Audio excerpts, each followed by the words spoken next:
What would your life look like if you lived free from expectations? Welcome to Sunday's Best 3 Minutes, where we take one big idea from this Sunday's message and package it into a portable parcel just for you. This past Sunday, we wrestled with the realities around expectations. Have you ever had an unmet expectation? My first date with the woman who's now my wife was a study in unmet expectations. I was so excited.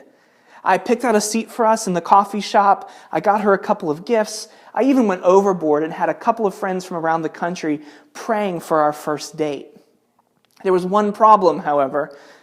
I didn't communicate with Amy that this was a date. I had one set of expectations, she had another. My first date was an errand for her. She showed up, she smiled, she looked a little confused, she dropped off a package and went on to her next errand. She even brought her sister along.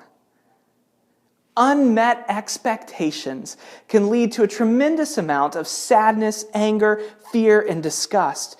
They can turn our hopes and dreams inside out. How will we respond?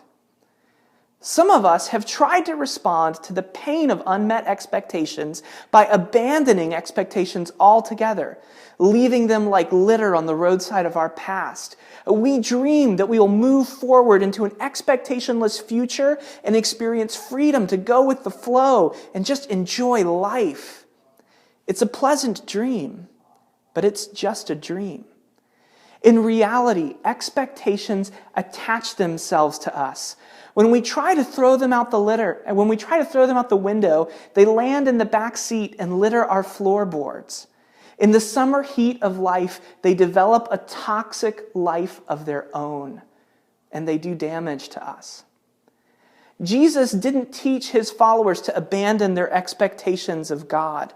Instead, he reached out and amplified those expectations. Listen to what he says.